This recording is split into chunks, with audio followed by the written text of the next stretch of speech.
Alors, cela va tenir compte d'une remarque appropriée avant qu'on passe à un deuxième exemple. Ici, le nombre là est un entier naturel. Il dépasse déjà 10, donc il faut le modifier pour qu'on obtienne un nombre plus petit que 10, mais plus grand que 1 ou égal à 1. Et donc, en plaçant la virgule, on a 1,1. Le nombre A répond à la condition. La puissance, il n'y a aucun problème. Mais maintenant, la puissance entière de 10 qu'on avait au départ est 10 puissance 0. Cette puissance-là doit forcément augmenter d'un nombre égal toujours au nombre de chiffres que l'on a après la virgule que l'on a placée. Mais il s'agit d'une augmentation au niveau de la puissance et non d'une diminution. Alors, nous avons donc ici une remarque importante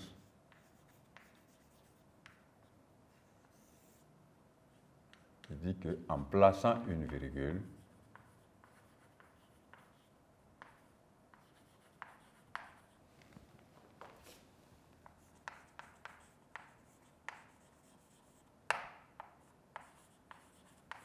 la puissance entière de 10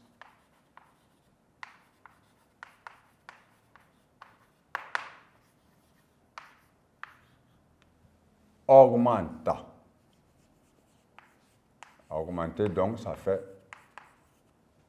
on pense à plus de n, où n est égal au nombre de chiffres après la virgule. Donc, si vous avez placé une virgule, vous comptez maintenant le nombre de chiffres qu'on a après cette virgule-là.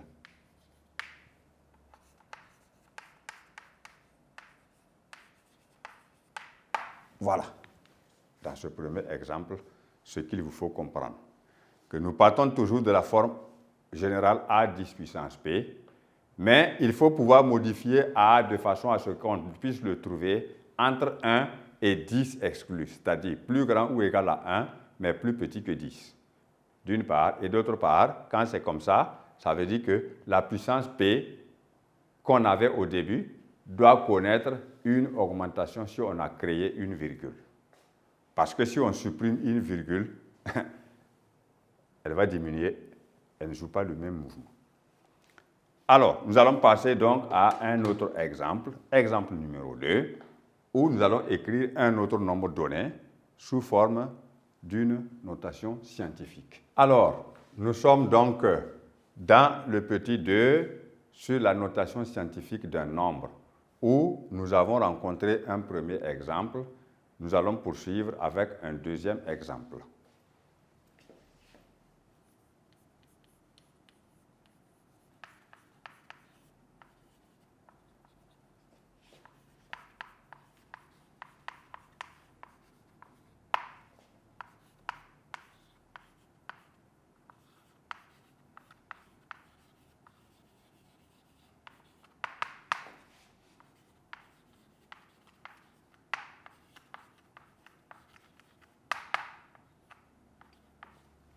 Voici un autre nombre, 784.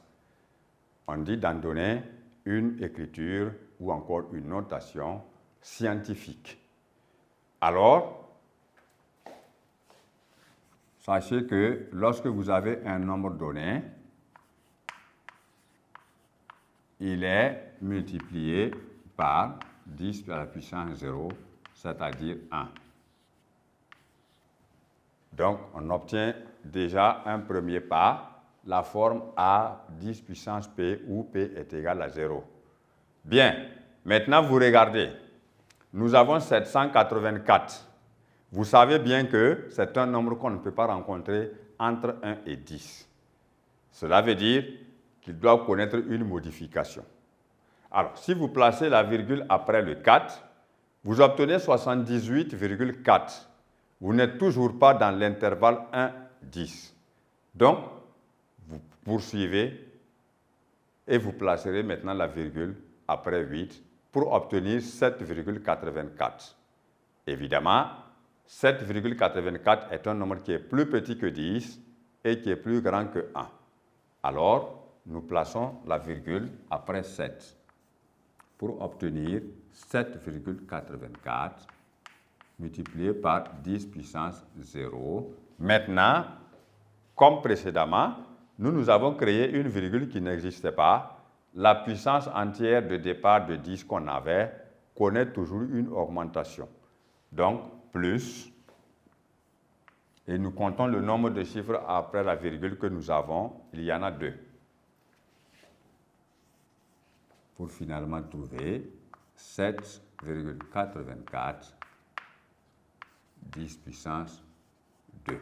Alors, l'écriture scientifique du nombre 784 est 7,84 10 puissance 2. Ainsi s'achève le cours sur les puissances entières d'un nombre à partir de la définition des propriétés et de la puissance entière de 10 qui débouche sur la notation scientifique d'un nombre quelconque.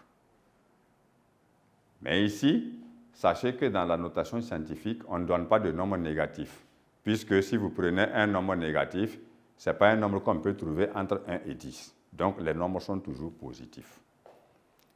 Merci pour votre attention.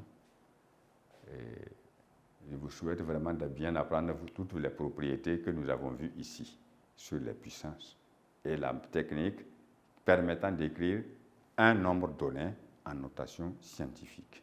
On va poursuivre maintenant avec des exercices d'application sur les puissances entières d'un nombre.